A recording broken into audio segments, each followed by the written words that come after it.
নমস্কার বন্ধুরা, কেমন আছো সবাই? আজকে তোমাদের জন্য নিয়ে চলে আসছি একটা নিউ রেসিপি। আজকের রেসিপিটা হচ্ছে ফিশ কারি। তো তোমরা দেখে নাও, আমি এখানে নিয়েছি কাতলা মাছ। কাতলা মাছকে তেলের উপরে ছেড়ে ভেজে নিচ্ছি ভালোভাবে। তো বন্ধুরা, তোমরা তো অনেকেই অনেক রকমভাবে খেয়েছো। আজকে আমি কিভাবে বানাচ্ছি সেরকম করে বানিয়ে তোমরা ট্রাই করে দেখো। আর কে কে আমার মতন করেই বানাও তারাও কমেন্ট করে আমাকে বলো প্লিজ। বন্ধুরা, তোমাদেরকে একটা কথা বলি, আমি এখন এই নতুন ভিডিও করা স্টার্ট করেছি। কোনো ভুল ত্রুটি হয়ে থাকলে আমাকে ক্ষমা করে দিবে। আর তোমরা আমাকে সাপোর্ট করবে, সাবস্ক্রাইব করবে, এগিয়ে যাওয়ার জন্য হেল্প করবে, যাতে আমি তোমাদের জন্য আরও নিত্য নতুন ভিডিও আনতে পারি। এবং এই যে আমি এখন রেসিপিগুলো দিচ্ছি, এগুলো আমি কোনো প্রফেশনালভাবে করছি না। এখন বাড়িতে যেভাবে রান্না করছি ওইভাবেই করছি।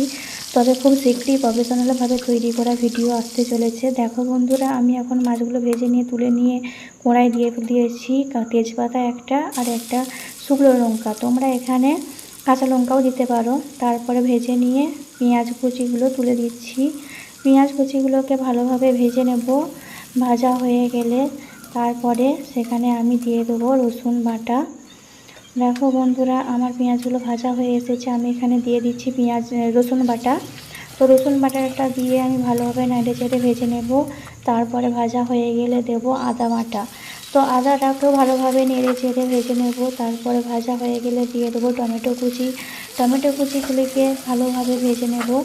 ভেজে নেওয়ার পর তারপরে আমি এখানে মশলা হিসাবে দিয়ে দিলাম হলুদ গুঁড়ো, লঙ্কা গুঁড়ো, জিরে গুঁড়ো। আমি আর বেশি কিছু দিচ্ছি না, এইগুলোই দিচ্ছি। বললাম না বাড়ির মতো করে বানাচ্ছি। তো তারপরে বন্ধুরা দেখো, আমি ভালোভাবে একটু মশলাটাকে কষিয়ে নিচ্ছি। মশলাটাকে কষিয়ে নিয়ে যখন তেলটা ছাড়বে, আস্তে আস্তে মশলা থেকে তেল ছাড়বে, তারপর আমি সেখানে দিয়ে দেব জল। তো আমি এটা একটু কারিটা একটু ঝোল ঝোল টাইপের করব। একটু বেশি জল যেন হয়, ভাতে মাখিয়ে খাওয়া যায়, এর জন্য বেশি করে জল দিয়ে স্বাদ মতো লবণ দিয়ে দিলাম। তারপরে যখন ফুটে আসবে, ফুটে যাওয়ার পর ভেজে রাখা মাছগুলি এক এক করে তুলে দেবো। মাছগুলি তুলে দেওয়ার পর ভালোভাবে নেড়ে চেড়ে 2 থেকে 3 মিনিট ভালোভাবে জাল দিয়ে রান্না করে নেব। তারপর জলটা যখন হালকা কমে আসবে, তারপরে আমি এটাকে নামিয়ে নেব। বন্ধুরা, আমার ফিশ কারিটির ফাইনাল লুক ভালো লাগলে লাইক করো, শেয়ার করো, কমেন্ট করো।